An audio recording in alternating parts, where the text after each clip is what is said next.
Tava Kathamritam Tapta Jivanam Kavibhiriditam Kalmashapaham Sravanamangalam Srimadatatam Bhuvi Grinantiye Uridajanaha Om Shanti Shanti Shantihi. O Lord, your gospel is like nectar and bliss, showered upon the pain-stricken lives of suffering humanity. It dispels all the sins and misdeeds of life. It brings spiritual welfare in life. The spiritual beauty, prosperity and grace spreads through and through one who listens to your holy message.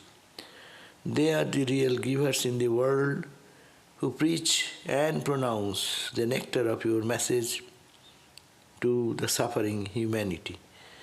Peace, peace, peace be unto us all.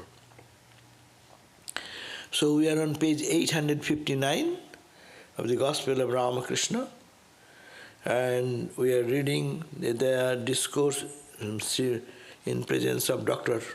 Mahendranath Sarkar, who has come to check on Sri Ramakrishna, and he forgets his business and gets involved into this conversation, hours and hours. So last time Doctor asked, Ramakrishna talked about the personal God and the impersonal God. God with form like the ice, frozen in devotion. And then there is called the ocean. So, and Master said, yes, that is true. As a result of discrimination, that Brahman alone is real and the world illusory, the aspirant goes to Samadhi. Then for him the form or attributes of God disappear totally, altogether. Then he does not feel God to be a person. Then he cannot describe in words what God is. And who will describe it? He who is to describe does not exist at all. He no longer finds his I. To such a person, Brahman is attributeless. In that state, God is experienced only as consciousness, by man's inmost consciousness. He cannot be comprehended by the mind and intelligence. So he is talking about when ego perfectly subsides or dissolves, then what remains, who will say? Yesterday we were talking about ego. So same ego question here. A trace of ego, if it is there, then ego can identify I, you, this, that. If the ego is gone, then when I go, if my ego goes when you go to deep sleep, no? That's why you have no experience of pleasure, pain, duality, this, that. Only there is as if you do not know anything, a deep darkness covered. So, Saguna with form, God with form is there so long your ego is there. Pure ego. Huh? And then when that ego also subsides into the truth, then truth alone remains. There is no such other thing as God in form, or the God the Creator, or the Mother Durga, Lakshmi, Saraswati, all this divine form, Brahma, Vishnu, all this, the infinite number of divine entities, so long pure I is there. Through the pure eye, lens of pure eye, the Absolute appears as living entity, and that living entity is not like ordinary human. You see the effulgent light also with them. That's why God vision, people say, I saw halo, I see light around, no? So that is the expression, infinite light, but it is as if have taken a form and you see radiant. No? So that was the discussion last day. So we start here. Therefore, people compare bhakti, love of God, to the cooling light of the moon. Huh? It is like moonlight and sunlight. Sunlight, scorching sunlight, it melts everything, and soothing moonlight, what is even vapor will be concretized into water, water into ice. So, Ramakrishna says, the people, that's why they compare bhakti, the devotion or love of God, as a cooling light of the moon, and jnana, the knowledge, to the burning rays of the sun. I have heard that there are oceans in the extreme north and extreme south, where the air is so cold that it freezes the water into huge blocks of ice here and there. Ships cannot move there. They are stopped by the ice. So there are a plane, that's why it's called, these divine entities are eternal. Eternal means so long human existence is there and they are worshipping God in different ways, these divine entities can be perceived.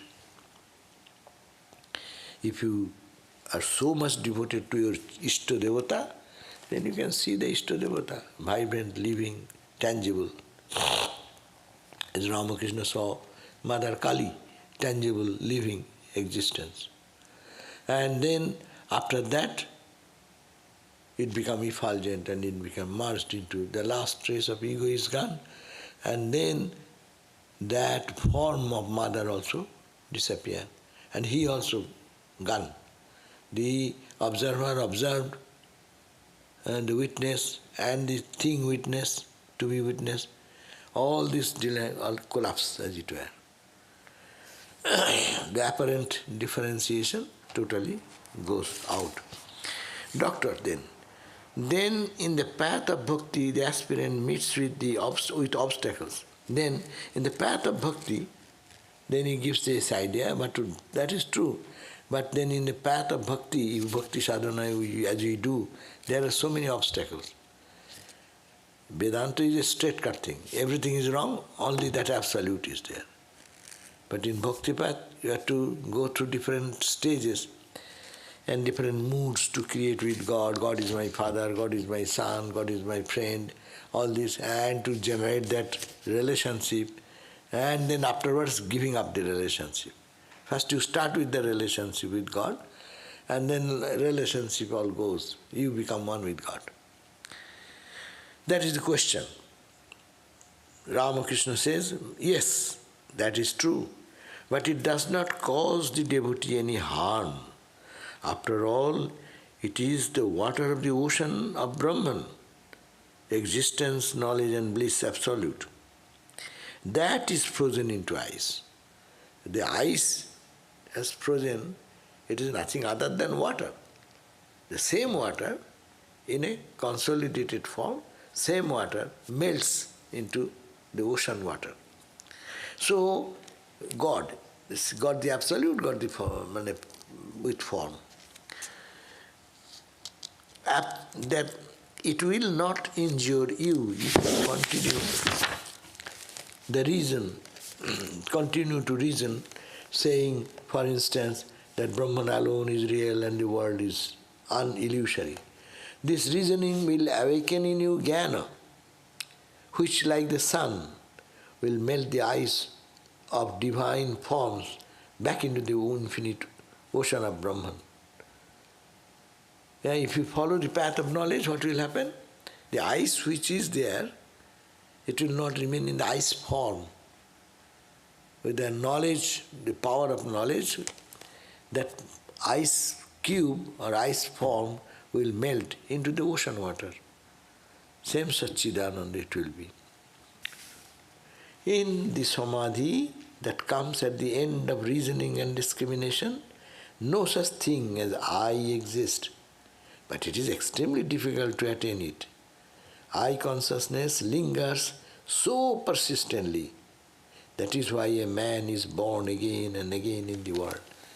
So you can say Vedanta is very easy. I am not the body, not the mind, and say only. But you know wholeheartedly you are the body.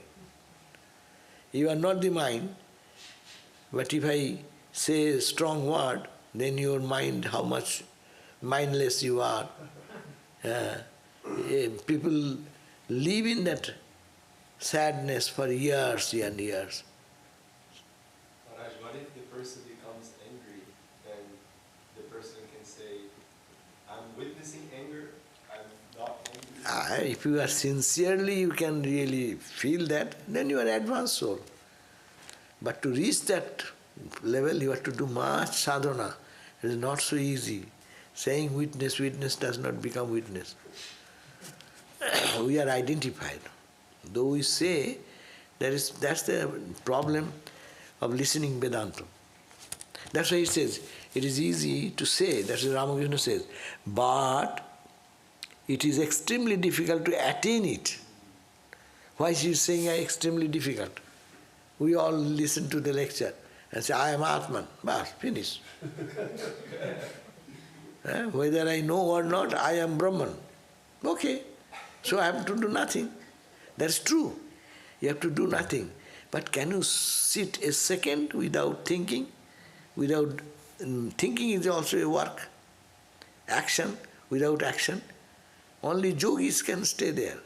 So that needs, preparation is needed to actually what you are saying.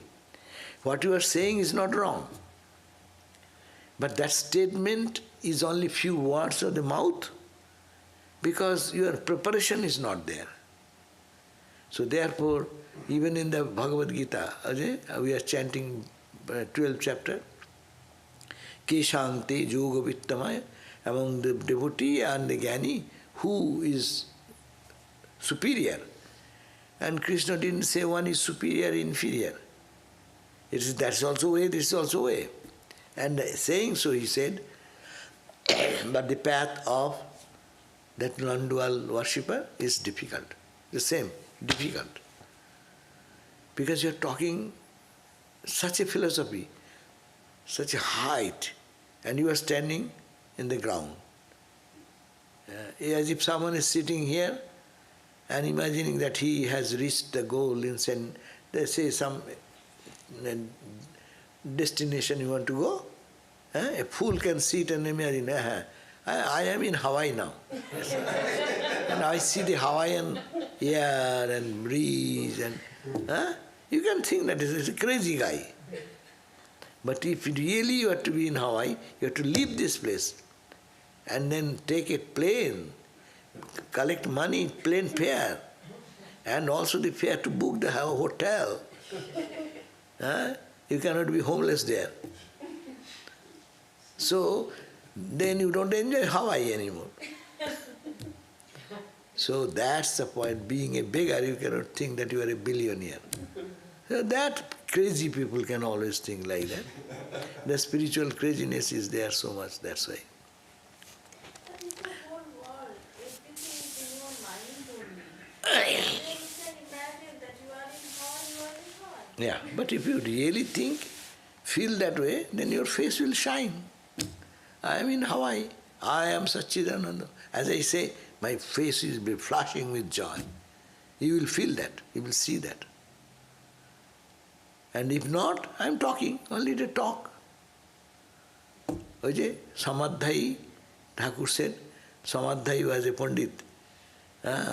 He was saying, God is little sour, so you have to add dry. God is dry. And you have to add some bhakti syrup to make God sweet. God is Satchidananda. Ramakrishna said, God, he has never idea what is God. God is only Ananda. And if you think of Ananda, then mind will be swelling in Ananda and not thinking. You have drunk and assimilated the honey. That will be, how much will be there? Every pore of your body will say, it is joy, it is joy, it is joy. And mere saying will do. The truth is, of course, the same, but that's why tremendous spiritual practice. So why then so many sages used to leave every house and household things and then go to the in a freezing cold in the Himalayas or in the deepest forest to do austerity without food. Why Buddha, being the king, prince, why he had to live and do that austerity? Bony, he became bony, not eating. Why? What is the need? I am Brahman, he does not know. He comes from such a grand tradition. But no, you have to do austerity. Everyone can say that type of false things and befool themselves. But practice, practice, practice. And God realization is true, but we need to have serious practice. And once one practice, then get a little inner joy, then your work is over. That joy will pull you more and more. Some people I have seen, when they do practice continuously, after some time, they get so internalized, they don't want to mix with other people, to talk to about, even talking about God they don't want to spend, they want to be within themselves, no? Because they have found some joy so much inside. And then you have to go on and on and on and endless, till one's ego is perfectly dissolved. The cow suffers so much because of saying what he says, hamba, hamba, I, I. That is I. She is yoked to the plough all day long, rain or sunshine, or she is slaughtered by the butcher. But even that does not put an end to her misery. The cobbler tans her hide to make a shoe from it. At last the carder makes a string for his bow from her entrails and uses the string in carding. Then it says, tuhu, tuhu. That is, thou, thou. Only then does the cow's suffering comes to an end.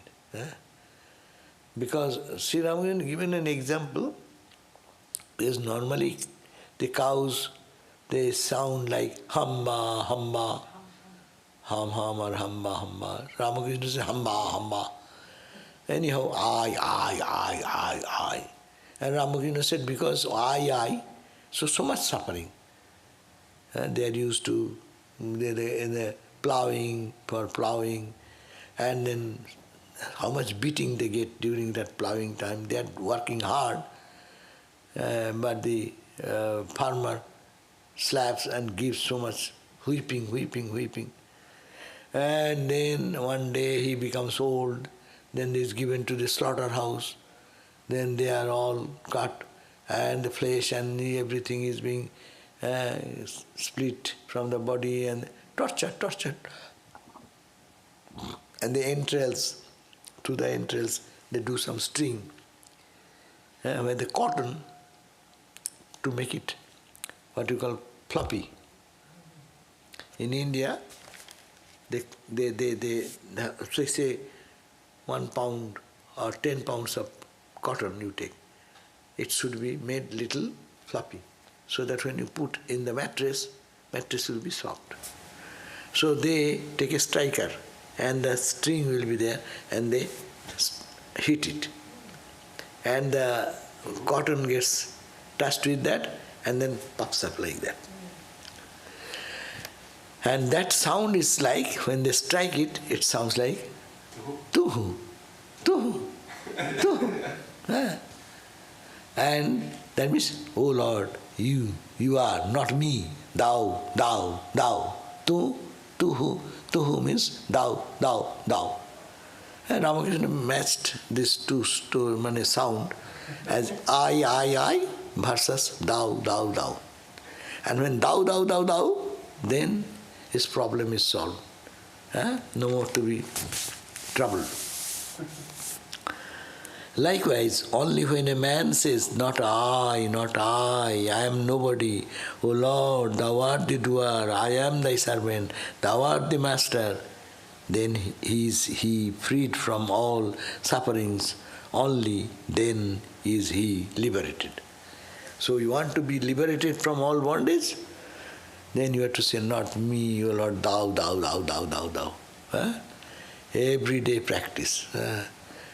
Whatever good, bad, every time to go and humble ourselves to the Lord, say, O Lord, please guide me, it is your doing, not me, not me, not me, you, you, you.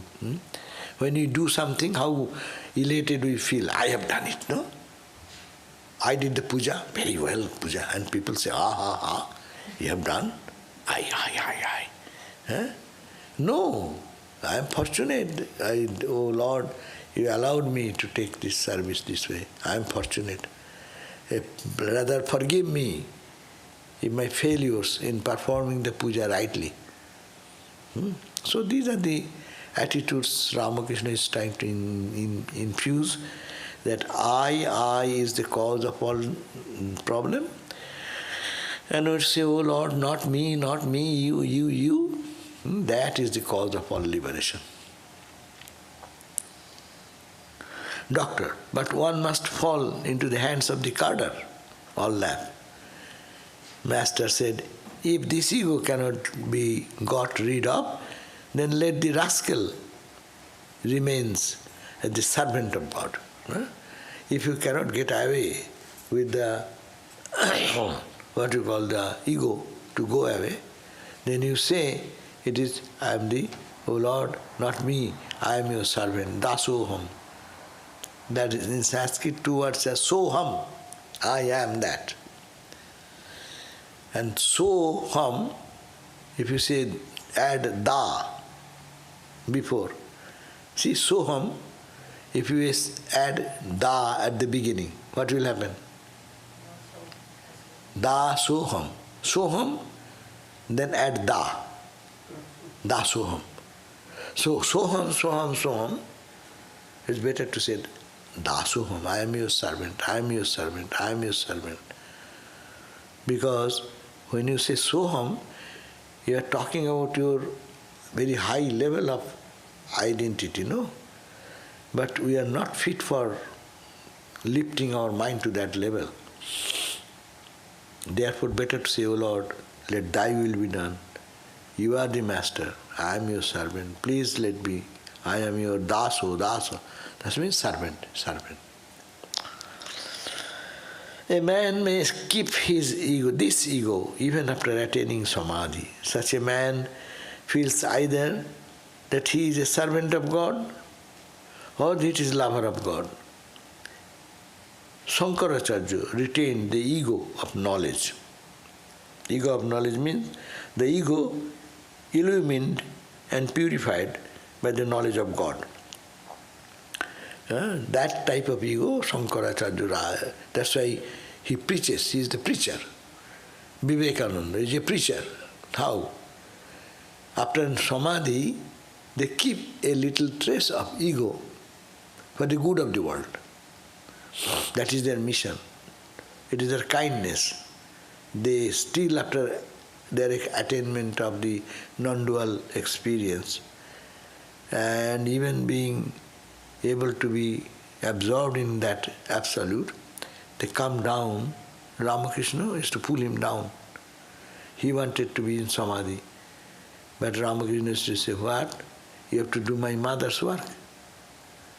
And when you will know yourself, when my mother's work will be over, then you will go back to your own self.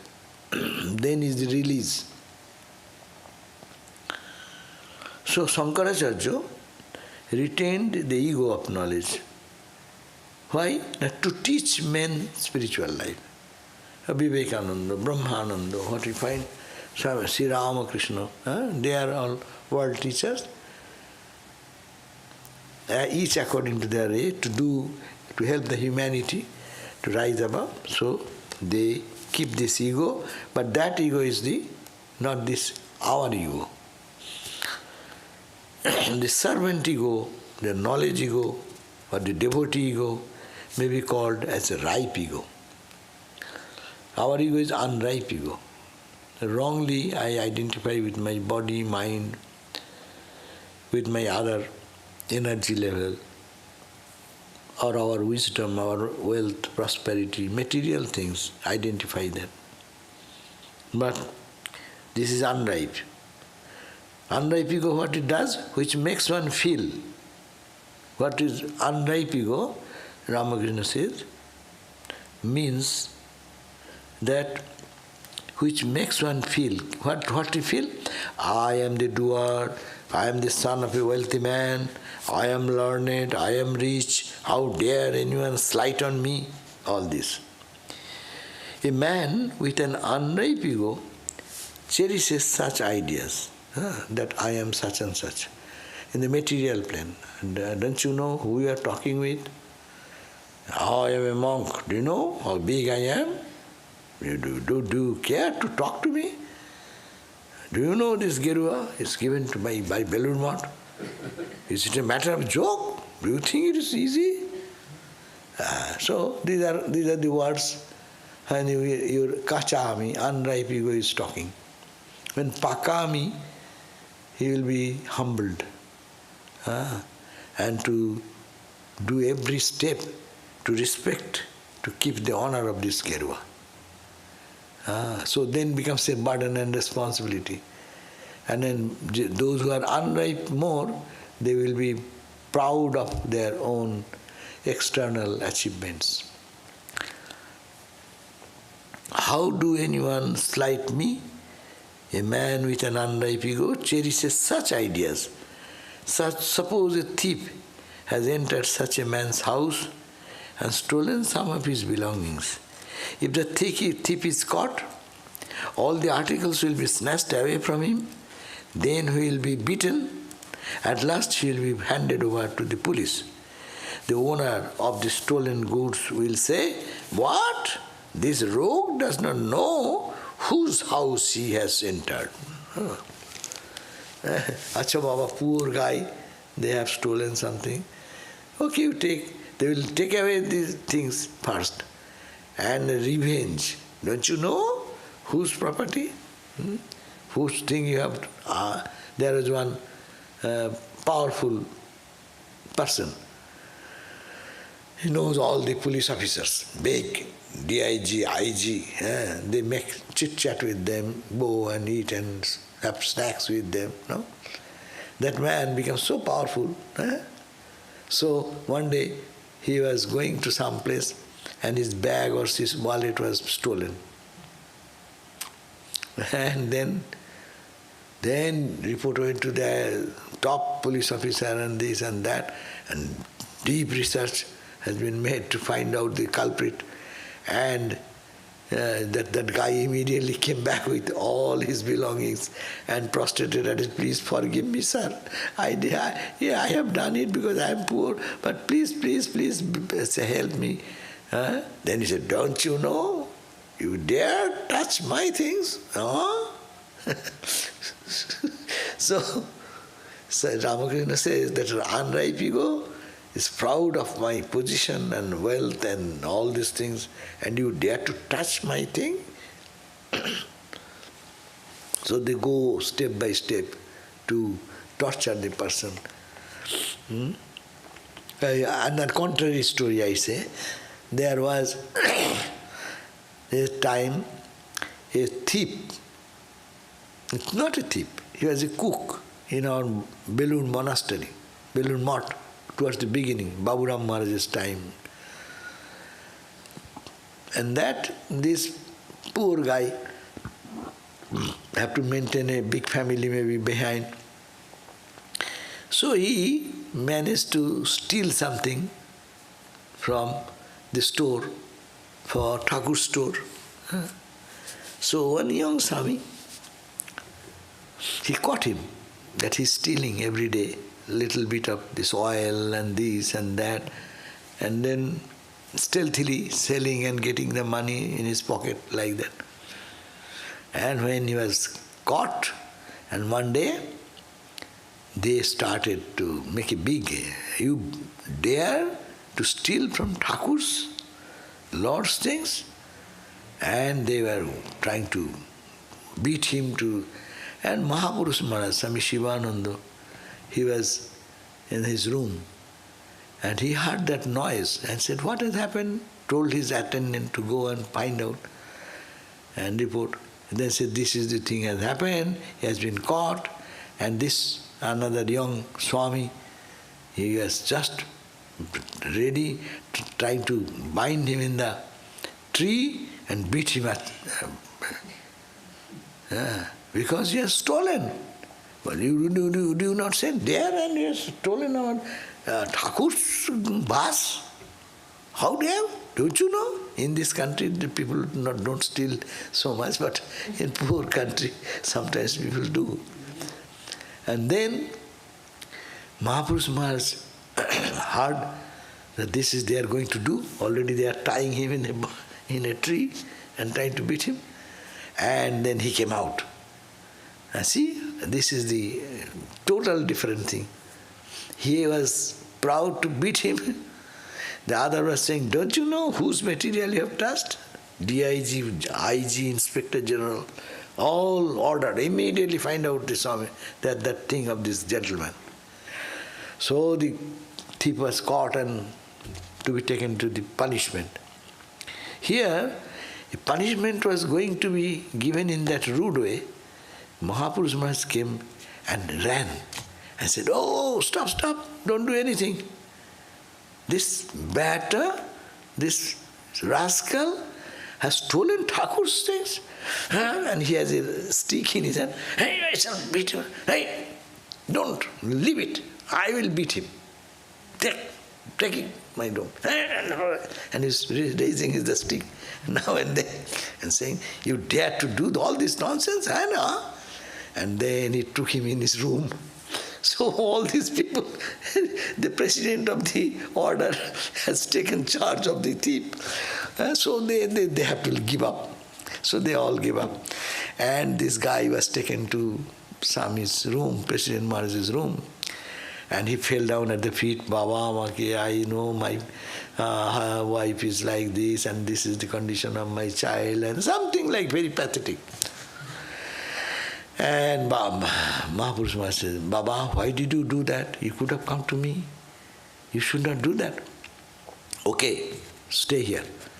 And then he collected a big bundle of items and with the clothings and money and other items, whatever is needed. And he said, you stay here.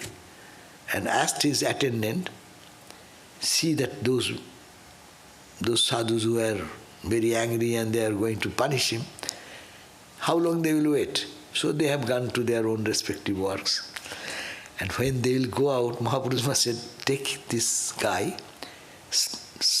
in such a way that they don't see, and go to the boatman and give the fare so that he leaves, and then see that he is safe in the boat, and then come to me. The attendant did like that. After a long time waiting, and they are all dispersed. And then he fed him in his room, and then made a big bundle with very sumptuous money and other items, bundle, and carried that, and to the boatman he is given the boat fare, and he is gone. And then he came back, and everyone was astounded. Oh my God, the thief has been released. So see, the same thing. It is Thakur's thing. Thakur is also in that person. It's a question of consideration. Two people, both are apparently sadhus, but see the level of their understanding. In the worldly sense, people will say Mahapurush Maharaj is not a good manager. He does not understand people, and if you give this chance, he will steal again. Is it not? But their consideration is from a different stand. So ego and egolessness. He also loves Thakur. Who loves more than Swami Shivananda? But at the same time, they have the capacity to change the mind of the people also. But ordinary people who are But even not, even not is true. But even if you do, that is the motivation is that. What motive you are doing is a thing. You are out of compassion or out of your own fame. that people will say, I am a compassionate guy, I am a very good guy, people will tell, that's why I am doing. Action is one thing, but motive behind the action is the question. So if that is there, that is bad. For my name, people will tell me that I am a very good sadhu. How compassionate am I? Like that. That's true. That is not so. But really, if it feels really without any other consideration, that is a development. Not that he is a Brahmajnani, but there is a consideration behind that. Anyhow, the spirit is the question. Here is the spirit. Do you know whom he had? He is the boss. He is the president. Is the boss in the whole Ramakrishna order, no? And he himself is stealthily sending somebody with a package of food and this and that and running away, no? So it is a question. And to save him, he make that fuss of holding the stick. I'll beat you, and almost going to hit you. And this one again taking out and making fakes. And then he said, this is not enough. I will do it. I will take care of him in my room. Take him to my room. And in that room, no one enters there. So it is well protected. And it is from the hand of others, lest they beat him or do any harm. So this is the question, that how unripe ego and how the ripe ego works. Ripe ego sees sympathy, sees the God himself in that form, and sees the suffering of that person and identifies with that suffering, and to release them from different level, physical level, mental level, intellectual level, spiritual level, all these levels.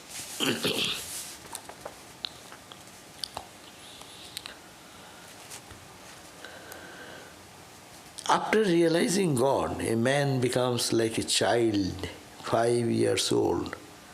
The ego of such a man may be called the ego of a child, the ripe ego. The child is not under the control of any of the gunas. He is beyond the 3 gunas.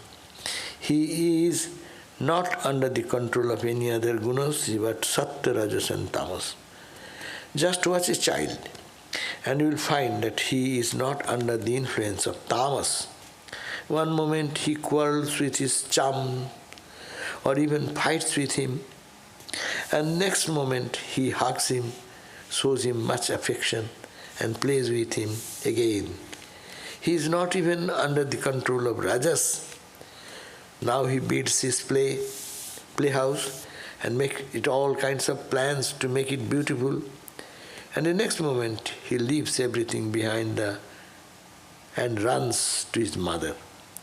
Again you see him wearing a beautiful piece of cloth worth 5 rupees. After a few moments the cloth lies on the ground, he forgets it all about. Or he may carry it under his arms. If you say to the child, that is a beautiful piece of cloth, whose is it? He answers, why? It is mine. My daddy gave me to you. You may say, my darling, won't you give it to me? He will reply, oh no, it is mine. My daddy gave it to me. I won't give it to you. Some minutes later, you may coax him with a toy or a music box worth of a penny, and he will give you the cloth. Again, a child of 5 years old is not attached even to the sattva quality. You may find him today very fond of his playmates in the neighborhood. He does not feel happy for a moment without seeing them. But tomorrow, when he goes to another place with his parents, he finds new playmates. All his love is now directed to his new friends, and he almost forgets about his old ones. Further, a child has no pride of caste or family. If his mother says to him about a certain person, this man is your elder brother, he believes this to be 100% true. One of the two may have been born in a Brahmin family, and the other may belong to a low caste. say that of the blacksmiths, but they will take their meals from the same plate. A child is beyond all ideas of purity and impurity. He is not bound by social conventions.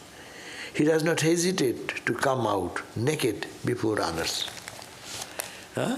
So this is the characteristic of a child. Child is, because his mind is not developed, and the mind is not discriminating, analyzing, so we find that type of simplicity. So there Ramakrishna showed it by example.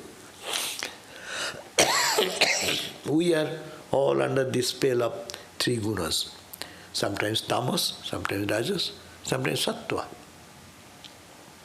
But these children are never under any control. So he has given this example. Their ego is not developed yet.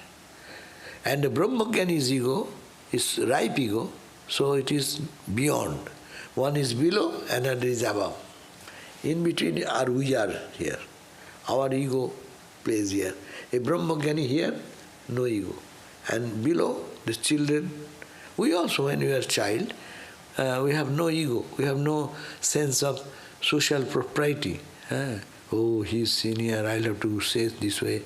Now, that's why the young children, they talk to their senior people in Bengali, tui.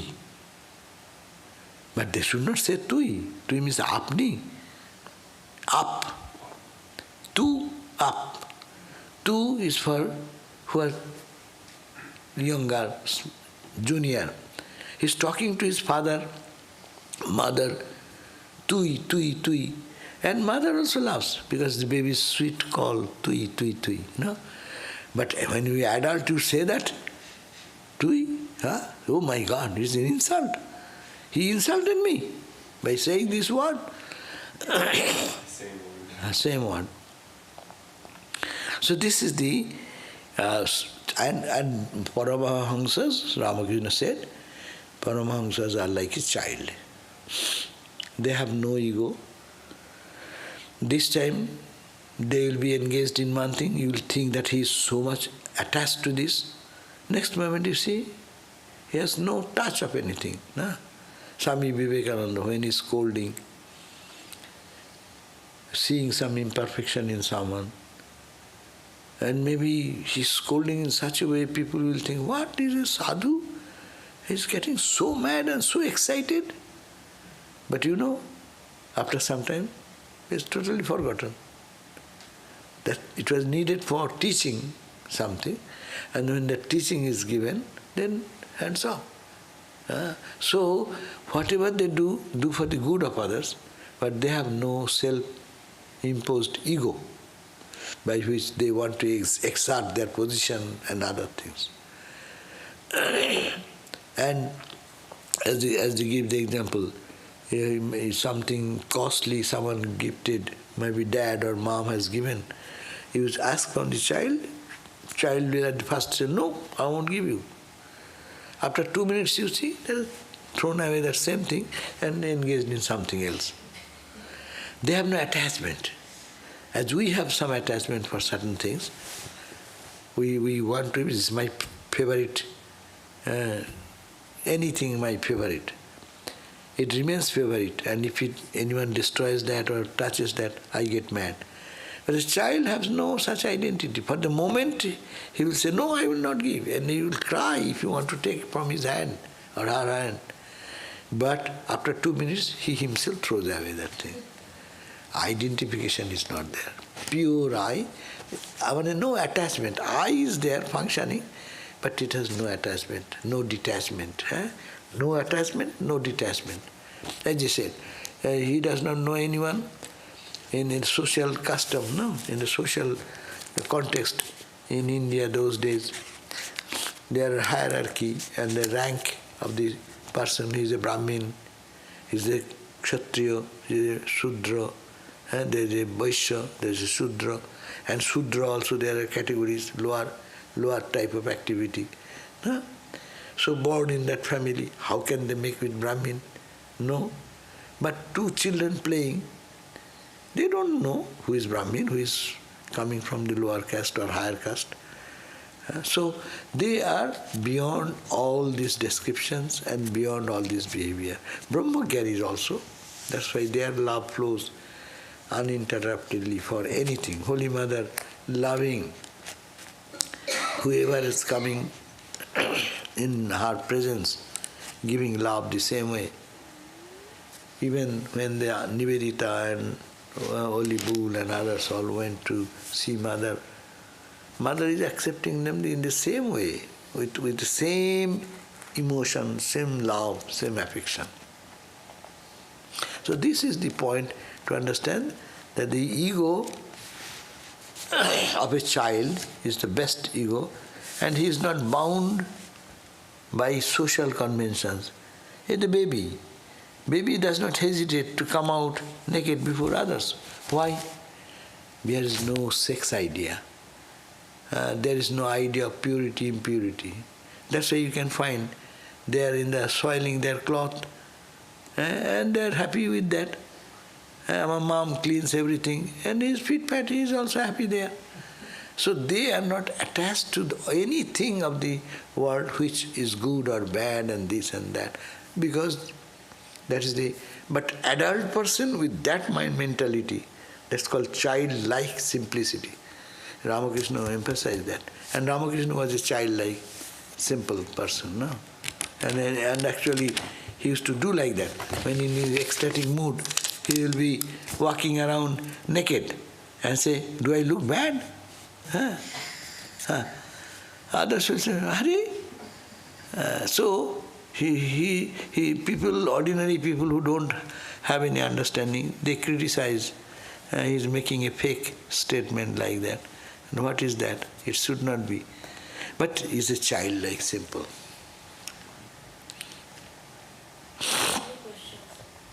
Yeah, so we end here today.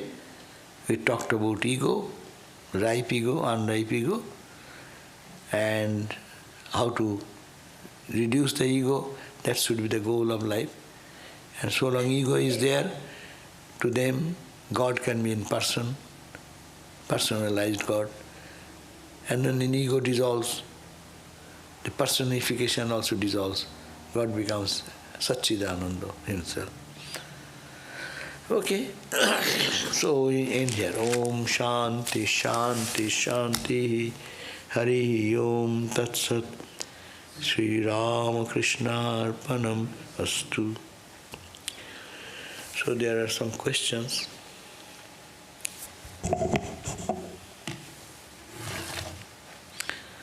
Some people say they are witnessing the ego. Is that the ego witnessing itself? The only way to be truly free of ego is to achieve samadhi, right? Why did not Shankara emphasize it more? Some people say are witnessing the ego. Yeah, sometimes we can see our ego, but it is that ordinary people cannot, unless you are very introspective. To see your ego functioning is a very high level, because you are standing almost at the brink of that bhava, mukha. Ego is the last, no? Anandamaya kosha. Yesterday we were talking about annamaya, pranamaya, manomaya, vijnanamaya, anandamaya. So witnessing that ego, difficult. But we sometimes do that. Oh, I said, I behaved that way, it is not good. That means you have observed your ego. Someone observes, that is the, you can say that way we observe our ego. But identify that is very difficult unless one practices spiritual life. Is that ego witnessing itself? That ego is witnessing. Ego divides into two. One pure ego, impure ego, as it were. So pure ego observes the impure ego. The only way to truly free of ego is to achieve samadhi. True. Unless one loses his total identity in the absolute, you cannot be egoless. The Shankaracharya, why did not Shankaracharya emphasize it more? Yes, he has done, but You cannot talk about samadhi too much to a person who does not practice spiritual discipline. That's why he emphasized on the practice. Viveko, Vairagyo, this Sataka Sampatti, this Mokshata, emphasizing. Odhikari too, any book of Shankara, when he writes commentary, he emphasizes, are you ready to read this book and understand it? I can take a big book, big philosophy book, but I have no background. Reading that book, shall I understand anything? So that's why it is the competence is necessary. Everyone cannot go in a university and say, give me a master degree or a PhD degree. You have to work for that, you should have some qualification. And even in job situation, do you not apply that, oh, I know this. They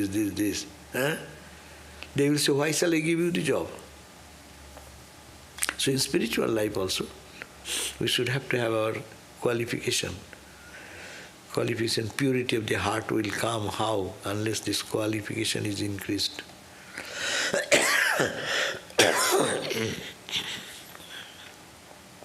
Another question, could you explain the incident of the worker at Balloon Mott stealing and Swami Vivekananda throwing him out and then the Holy Mother sending him back to Baburam Maharaj? Yes.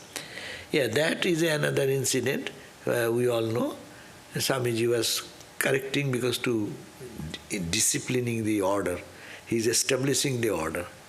So he found that someone was thief and Swamiji was ready to run a good organization. No, you should not. That's a different. Compassion is there. But for compassion, for the regular running of the institution, you should not create some example. So he said, oh, you stole, get out. You have stolen things from the bhandar, this storehouse of the Ramakrishna storehouse. So you cannot stay here. And then he went to Holy Mother and fell at the feet of Mother. But Mother is a mother of the all, so Mother has a different role there. His degree is superseding the degree of Swamiji. That's a different. So Mother said that okay, he has done something. Oh Baburam, you are going now. Take him back and tell Naren that keep him in his own position, and probably he will not do again. But anyhow, that is the mother's love is more important is mother's love. But mother's situation, mother could see it situation to situation. For this one, she allowed to go back and stay because she said that he has family, he is a husband. Another boy, he joined the monastics, but he didn't follow the rules Swamiji set up. And then when they kicked him out, and he also went to Mother for this. And then she said very strictly, you are my son and I will be your mother, but you cannot be in monastery anymore. Because you have broken the monastic vows or something like that. So they did. Mother is mother. Mother is saying, I love you, I have my guard and protection for you. But in the institutional career or in the monastic tradition, you have broken some rules, so you have to follow their principle, what is established. So true, motherhood is there, but motherhood, there is a balance between the institutional rules and regulations. The thief, if he does something, said nothing to do, it is not a breach of so much serious thing as a monk's failure in keeping the monastic life. So that's a different area. So yes, that can be analyzed and thought this way. Ramakrishna said that until one has ego, one should follow bhakti and not jnana. But can a person without ego and body consciousness follow bhakti even though he is qualified for jnana? Ramakrishna did not say, as you said, until one has ego, one should follow bhakti and not get to know. Ramakrishna didn't say that. It is easy, it will be difficult for people who have the ego at the same time say, I am Brahman. Sometimes they will misunderstand. That's why Ramakrishna says that bhakti is easier so long you have your ego. Why not make that ego say, I am your, oh Lord, I am your servant, I. That is easy to incorporate into our life. But even if I say, I am Atman, when my day-to-day problem comes, I get bewildered. Where is Atman? If someone gets in serious disease, where is Atman then? There you can say, oh Lord, please help me. This type of prayer, that works much more. But if there is some person who is very established in non-dual idea, at that point say, yes, the body is suffering, what is that to me? If he can feel that way, he is fit for that. But for most of the people like us, when we fall in difficulties, we want to hold on to somebody. Oh Mother, oh Ramakrishna, oh Christ, oh Buddha, oh Mother, oh Krishna. No? I am in this difficulty, please help me. No?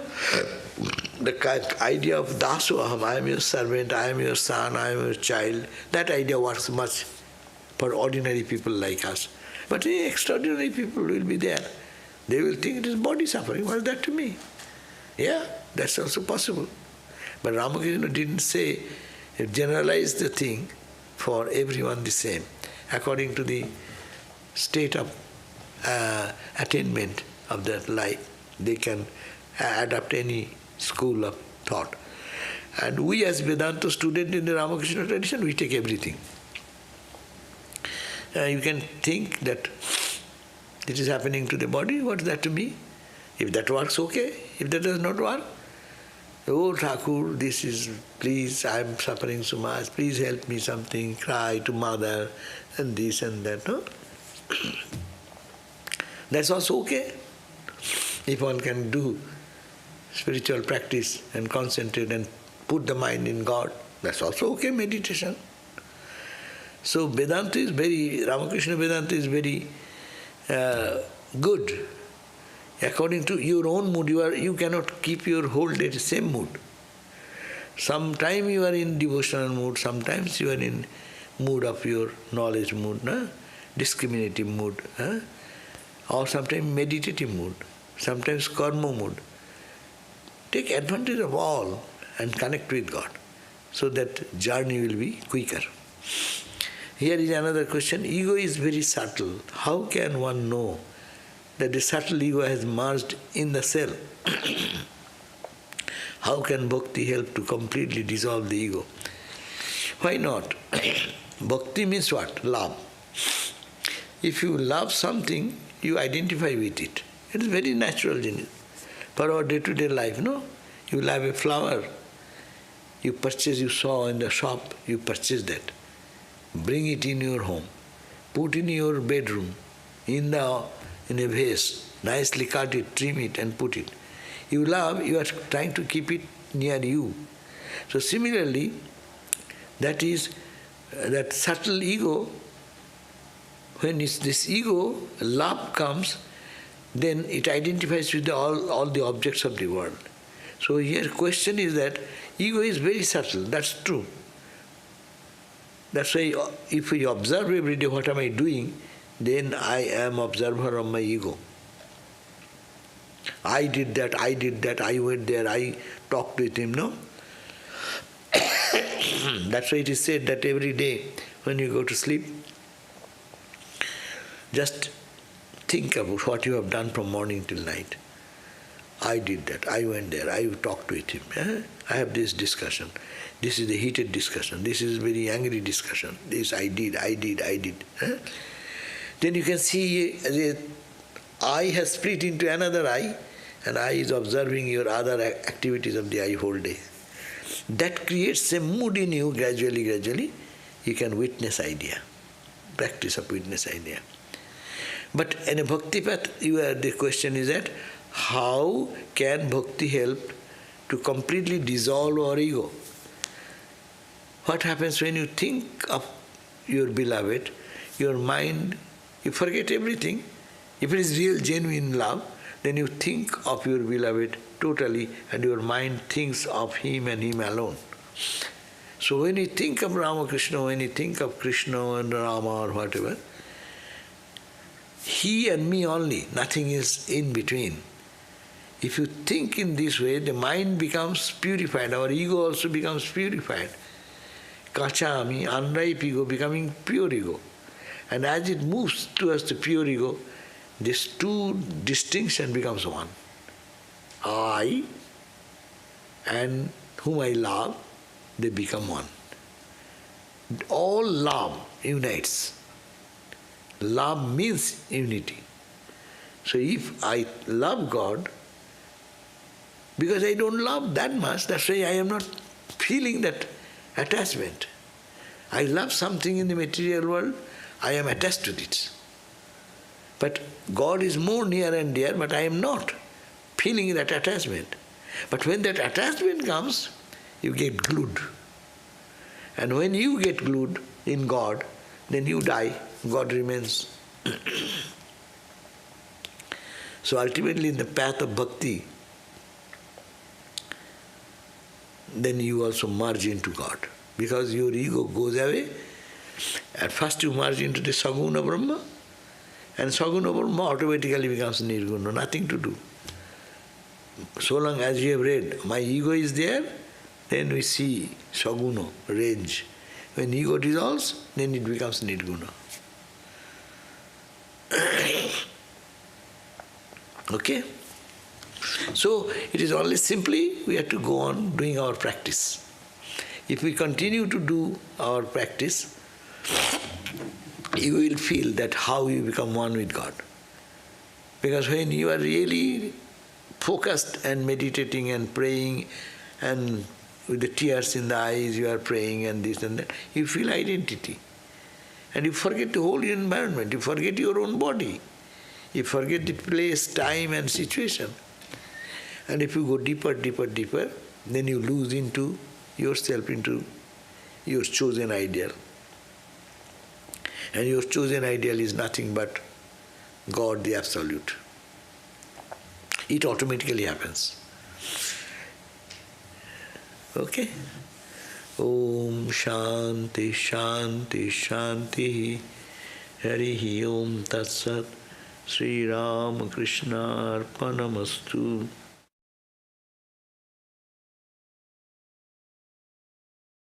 Yoga, okay. So tomorrow Bhakti Yoga class at 7:30 with Sumana Shananda Swami, our assistant head. Thank you all. Jai Ma.